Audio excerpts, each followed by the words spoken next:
जो धर्म कहता है। कुश, तुम यही माता के पास रुको, मैं इनकी रक्षा करता हूँ। ला, सबकी सुरक्षा करना। जी माता।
आपसे अस्त्र का दुरुपयोग हुआ है चंद्रसेन, आप मुझे आज्ञा दीजिए।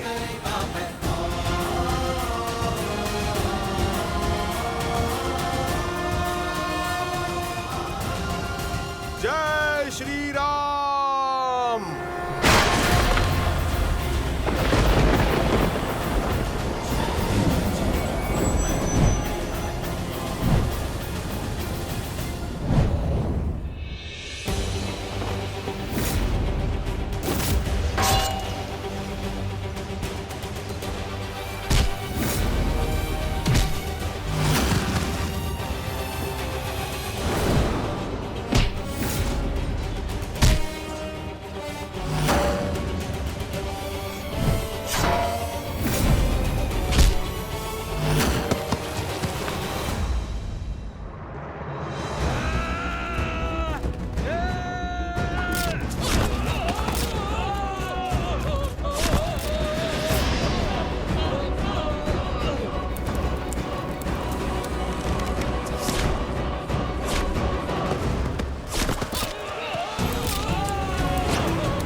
निश्चिंत रहिए माता।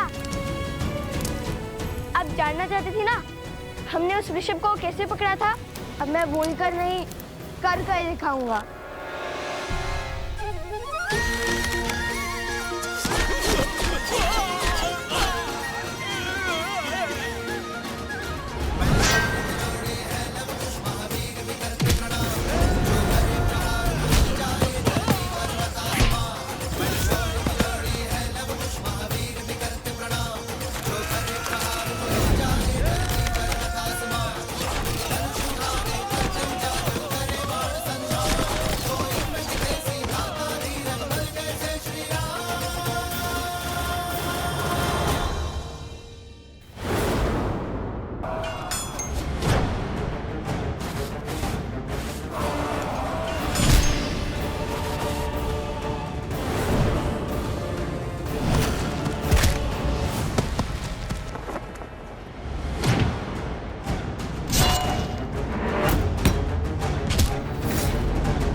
मित्र,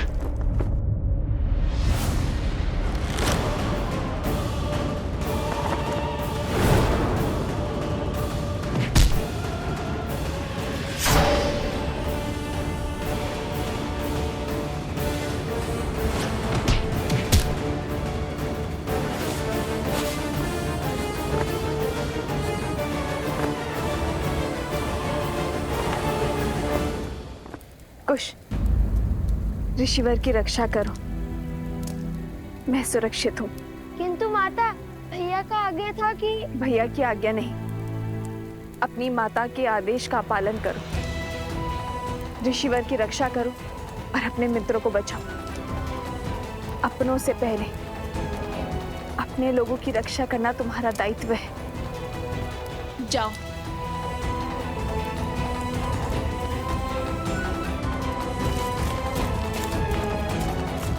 श्री राम, मेरे पुत्रों की रक्षा करना।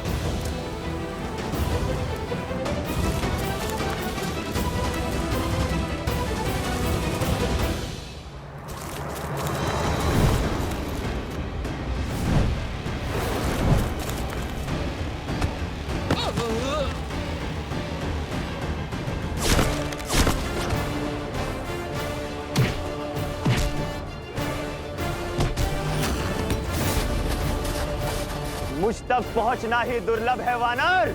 जय श्री राम।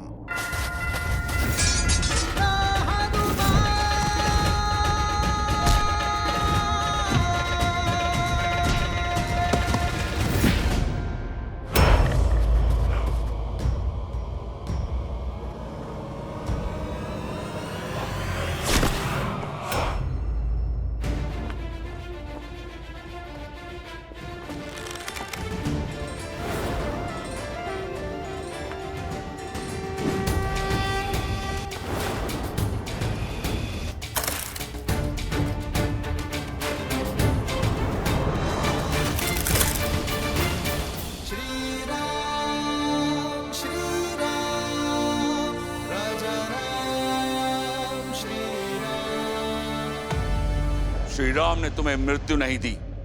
जानते हो क्यों? क्योंकि तुम्हारा अंत मेरे हाथों होगा।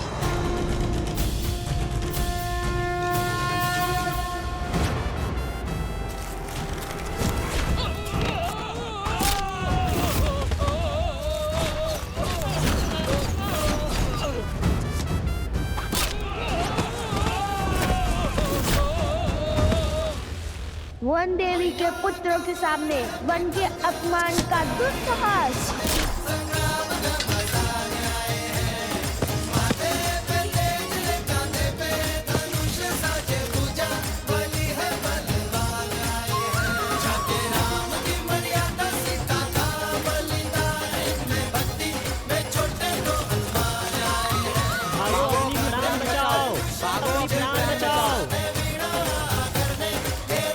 अरे भाग पा रहे हो, रुको।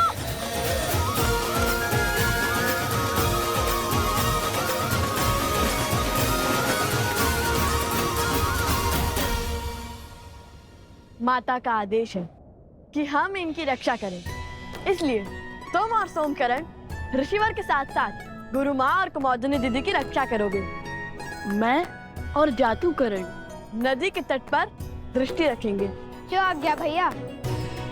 जातुकरण चलो।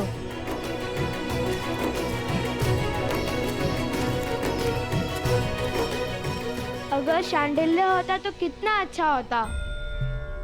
हमारी वीरता देख उसे विश्वास हो जाता कि हमसे बड़ा कोई राम भक्त नहीं है। देखा ना आपने, कितना सटीक लक्ष्य भेजा मैंने। अच्छा, एक लक्ष्य साधने से सबसे बड़े राम भक्त बन गए। और क्या, माता कहती है जो अपने आराध्य अपनी पूज्य का गुणगान करता है वो तो भक्त होते ही हैं, और परम भक्त वो होता है जो अपने ईश्वर के गुणों को व्यवहार में ग्रहण करते हैं। उचित कहा कुश। गुणगान और गायक तो मैं हुई सर्वश्रेष्ठ, बाकी सब गुणों के लिए भैया है ना।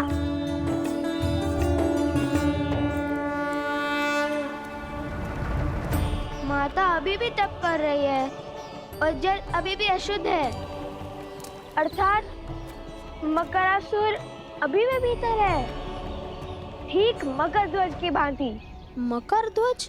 हाँ, मकर ध्वज। सुनाऊं इसकी कथा? हाँ, सागर का रक्षक मकर ध्वज, आधा वानर आधा मकर, जिसे केवल श्री राम के भक्त हनुमान हरा सकते थे। और कहानी का विचित्र मोड़ जानते हो? वह साक्षात हनुमान जी के पुत्र थे। किसके पुत्र हो तुम? आप मेरे पिता हैं। उनके श्वेत एक मगरमच्छी ने खा लिया था, ऐसे उत्पन्न हुआ मकर ध्वज। वैसे भी मैं और लव भैया कौन सा हनुमान जी से कम है? हम भी तो राम जी के परम भक्त हैं। और वैसे हो सकता है कि ये मकरासुर मेरा या लव भैया का मित्र हो।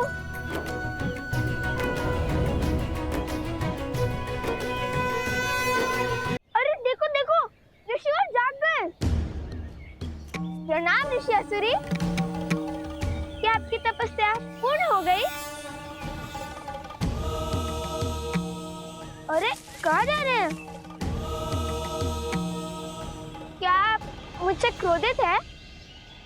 कुछ तो कहिए। कुश, ऋषिवर कह रहे हैं हम यहीं रुकें। वो दूर बैठकर अपना तप पूर्ण करना चाहते हैं। नहीं नहीं नहीं नहीं, हम भी उनके साथ वहाँ चलते हैं। संकेत की भाषा भली भांति समझता हूँ मैं, है ना सोमकरण? आप महर्षि हैं, सब जानते हैं, और मैं आपका रक्षक, इसलिए तो मुझे आपके साथ चलना ही होगा, है ना ऋषिवर?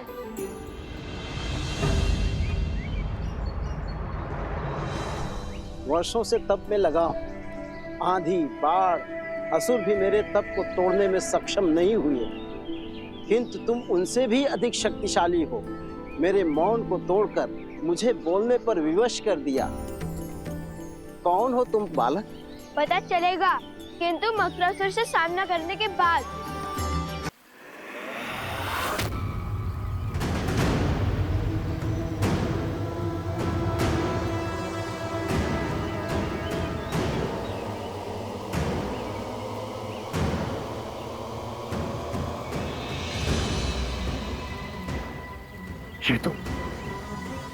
ये तो मानव का रक्त नहीं है। जानता हूं मैं, ये मेरे राक्षसों का लहू है। ये सब उन्हीं का किया धरा है, राम के पुत्रों का। मैंने कहा था उन्हें पकड़ना सरल नहीं है, बड़े पराक्रमी है दोनों। अभी तुम्हारा ये भ्रम मिटाता हूं। अब ये फल्गु नदी इनके रक्त से लाल होगी। मैं उन्हें मेरे पास आने पर विवश कर दूंगा।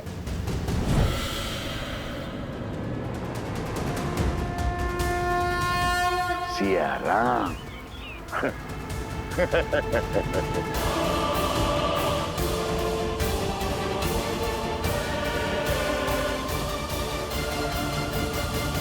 प्रणाम ऋषि असुरी, क्या आपकी तपस्या पूर्ण हो गई? अरे कहाँ जा रहे हैं? क्या आप मुझसे क्रोधित है? वर्षों से तप में लगा हूं। आंधी, बाढ़, असुर भी मेरे तप को तोड़ने में सक्षम नहीं हुए, किंतु तुम उनसे भी अधिक शक्तिशाली हो। मेरे मौन को तोड़कर मुझे बोलने पर विवश कर दिया। कौन हो तुम बालक? पता चलेगा, किंतु मकरासुर से सामना करने के बाद। देखते हैं किसे पिता कहकर पुकारता है वो। तुम विवाहित हो? ना ना ना ना, ना हम विवाहित हैं और ना श्री राम के भक्त हनुमान जी। कथा सुनाने का समय नहीं है। अयोध्या जाकर हनुमान जी को थोड़ा आराम देंगे। उन्हें श्री राम के चरणों से हटाकर मैं और मेरे भैया बैठ जाएंगे। लगता है आप समझे नहीं, रहने दीजिए। आप तप कीजिए और मैं अपनी माता की आज्ञा का पालन कर आपकी रक्षा करता हूँ।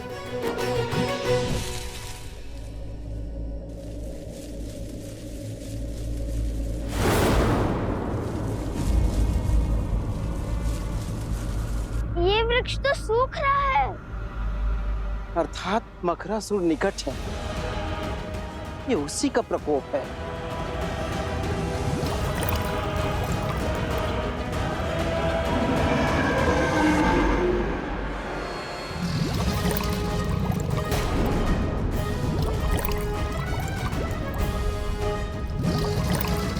भैया, माता संकट में है।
ये कैसा अनर्थ है पिताश्री? देवी सीता मन की शांति पाने निकली थी, वो किस घोर पाश में बंध गई? ये पाश नहीं है पुत्र, मुक्ति का मार्ग है। समाज की मुक्ति, संसार की मुक्ति।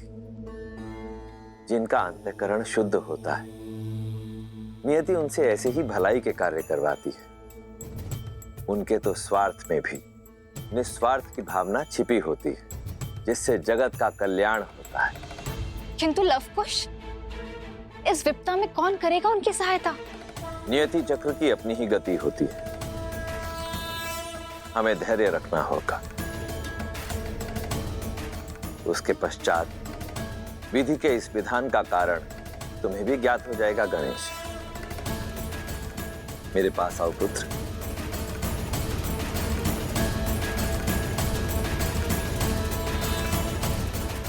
वन देवी, वन देवी, माता, वन देवी।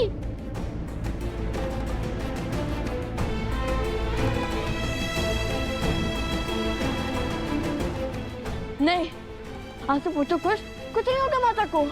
किंतु जल में तो माता देवी फाल्गु का जाप कर रही है, कुछ नहीं होगा उन्हें। और अब मैं उन्हें बचाने जाऊंगा। देखो, जल में कूदने से कोई लाभ नहीं होगा। जल में मकरासुर की शक्ति का सामना करना असंभव है। उस दुष्ट को हराना है तो उसे उसके साम्राज्य से, इस नदी से बाहर निकालना होगा।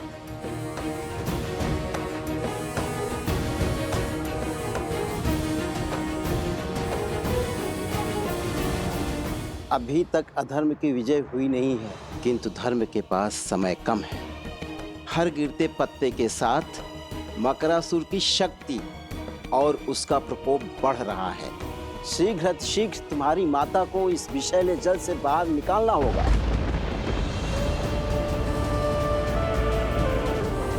सीते,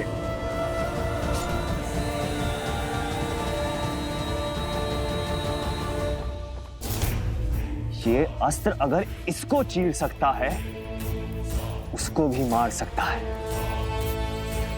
ये आज स्पष्ट हो गया कि ये नर है, नारायण नहीं।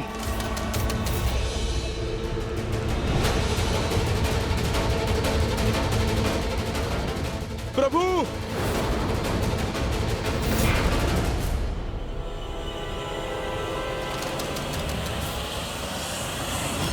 आप ठीक है ना प्रभु? मन बार बार किसी अनिष्ट की ओर संकेत कर रहा है हनुमान, किंतु युद्ध भूमि में लड़ रहे योद्धा को संसार की कोई उलझन उलझा नहीं सकती। ये धर्म युद्ध है, तन और मन दोनों छोड़ने होंगे। किंतु अंगद नहीं लौटा हनुमान, वो अवश्य ही किसी संकट में है। जाओ हनुमान और अपने शिष्य की सहायता कर। प्रभु, किंतु मैं आपको छोड़कर कैसे? बड़ा मायावी है ये चंद्रबाहु।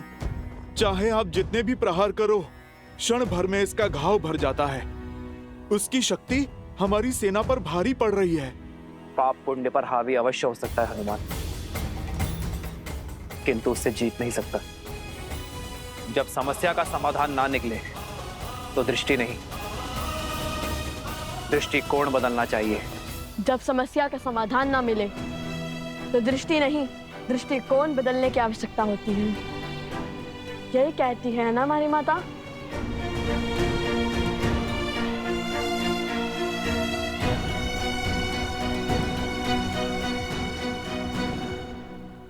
यदि वो जल के भीतर शक्तिशाली है और उसे बाहर लाना असंभव है, तो फिर हम जल को उस तक पहुंचने से रोकेंगे, नदी का प्रवाह अवरुद्ध कर देंगे।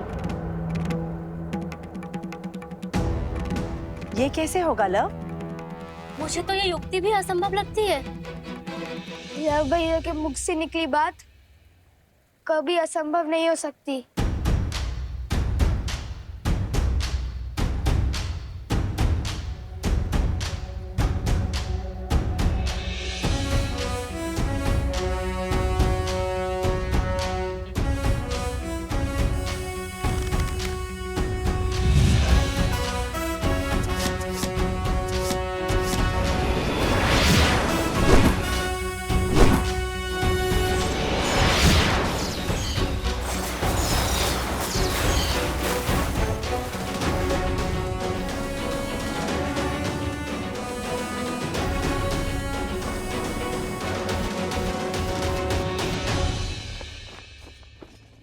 जिसे अब तक मेरे हनुमान के प्रहार रोक रहे थे,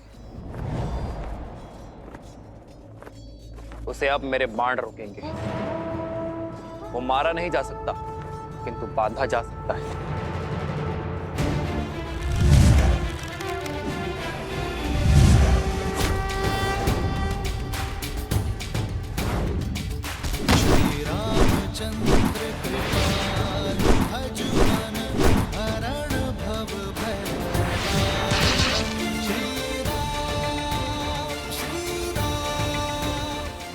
जाओ हनुमान, शीघ्र अतिशीघ्र अंगद को खोजो। जो आज्ञा प्रभु। जाओ।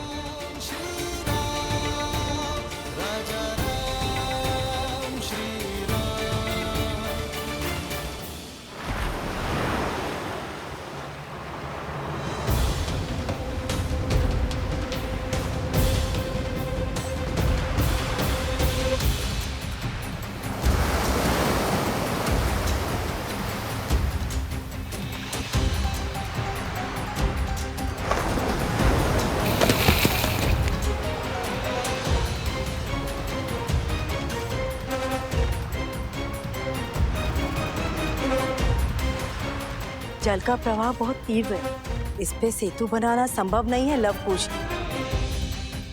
हमें बिना समय गवाए सहायता ढूंढनी चाहिए।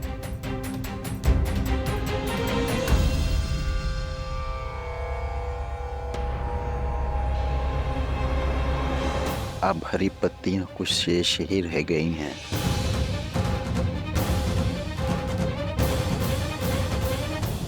जब तक हम सहायता खोजेंगे तब तक समय और देवी के प्राण खो चुके होंगे। माता की रक्षा का प्रण हमने लिया था और उस प्रण को पूर्ण भी हम ही करेंगे। तैयार नहीं?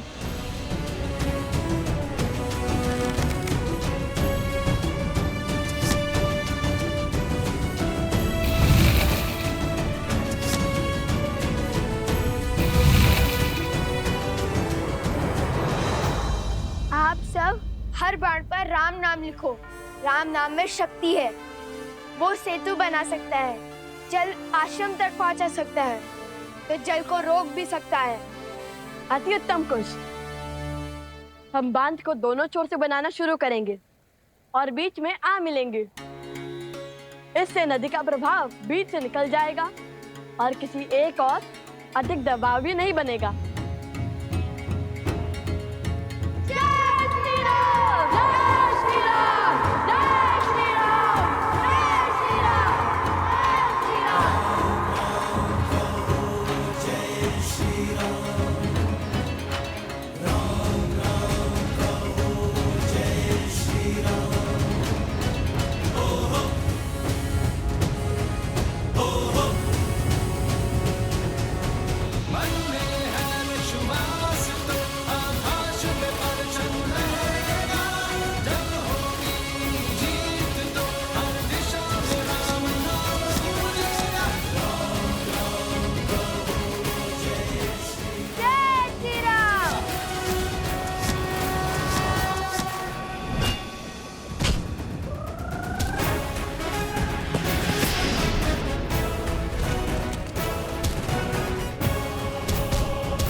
अभी भी समय है चंद्रबाहु, आत्मसमर्पण कर दो, अधर्म का मार्ग छोड़ दो, वानर राज सुग्रीव और उसकी पुत्री से क्षमा मांगो। यदि उन्होंने तुम्हारे दुस्साहस को क्षमा योग्य माना तो ये युद्ध अभी इसी क्षण समाप्त हो जाएगा। तुम्हें दंड अवश्य मिलेगा, किंतु तुम्हारे प्राण बच जाएंगे। अपने पापों से मुक्त हो जाओगे तुम और तुम्हारे शब्द। पहले मेरे पिता की माया, फिर उनके शब्दों ने तुमसे तुम्हारा बल छीन लिया। जो जो वचन तुमने अपनी पत्नी को दिए थे, उन सबको तोड़ने पर विवश कर दिया। मैं सदा और अपने परिवार का पोषण और कल्याण में रत रहने का वचन देता। मैं सदा निष्ठावान रहूंगा, आपके या आपके परिवार पर आने वाली हर संकट की ढाल बनूंगा। रणनीति में मेरे पिता से हारे, रणभूमि में मुझसे हारोगे। इस संसार में स्त्री की इच्छा के विरुद्ध उसे बांधने उसका अपहरण करने से बड़ा कोई पाप नहीं। इसलिए कोई भी बल, कोई छल तुम्हें आज बचा नहीं सकता चंद्रबाबू। इसलिए व्यर्थ की बातें छोड़ो, कोई लाभ नहीं है इनका। लाभ तो बंदी बनाने का मुझे भी नहीं है राम। देखो, अंत की ओर बढ़ रही है तुम्हारी सेना। आज अयोध्या के और किष्किंधा के हर एक योद्धा को यही त्रिलोकपुरी में गाड़ दूंगा।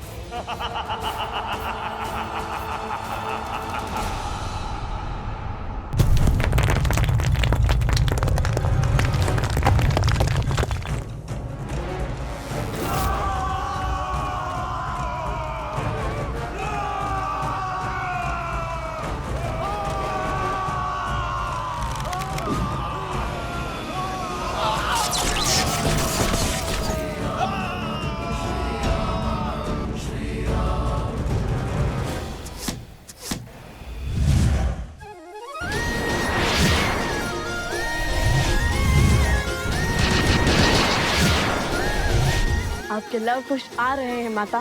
तनिक धैर्य और माता, बाण पड़ने को है।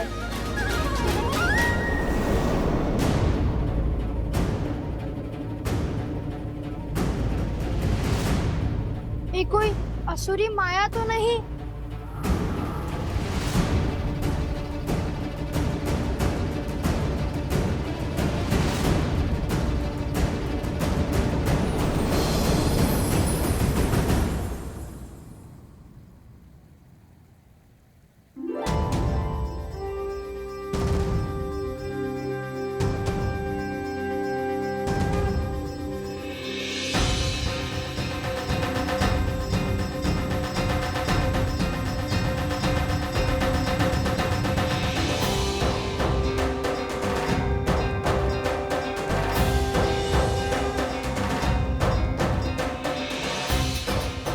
मुख की शीतलता और तन की सौम्यता से तो देवी लग रही है। देवी फल्गु, ऋषि असुरी का प्रणाम स्वीकार करें। देवी फाल्गु?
ओम विदात्मनि विद्याहे हिरण्यगर्भाय धीमहि तत्रो ब्रह्मा प्रचोदयत्। ओम विदात्मनि विद्याहे हिरण्यगर्भाय धीमहि तत्रो ब्रह्मा प्रचोदयत्।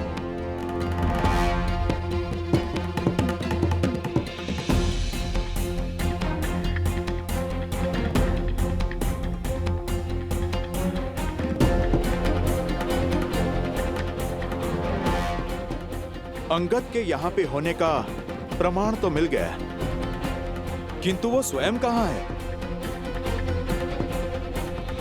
अंगद! अंगद! अंगद! अंगद!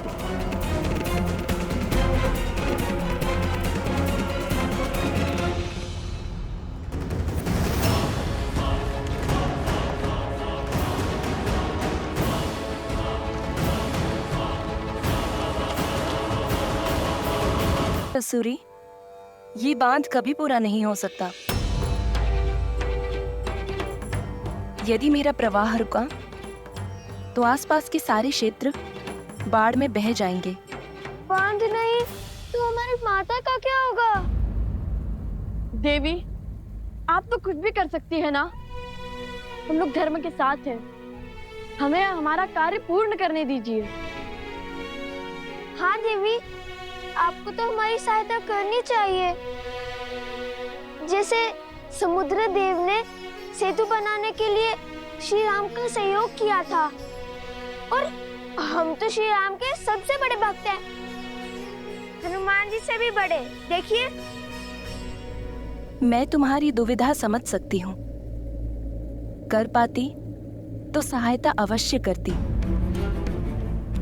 किंतु सत्य यही है, मेरे प्रवाह को रोका नहीं जा सकता। आप तो स्वयं माता है, आपके कारण जीवन है। क्या माता के बिना जीवन संभव है? श्री राम के धनुष पर ब्रह्मास्त्र चढ़ चुका था। समुद्र देव की क्षमा याचना के बाद उत्तर में ध्रुमकुलिया की ओर छोड़ना पड़ा, जहां राक्षसों का धर्म शिखर पर था। उसी प्रकार आप भी अपना प्रभाव मोड़ दीजिए ना। बहाना ही है तो धर्म के बल से अधर्मियों को बहाइए।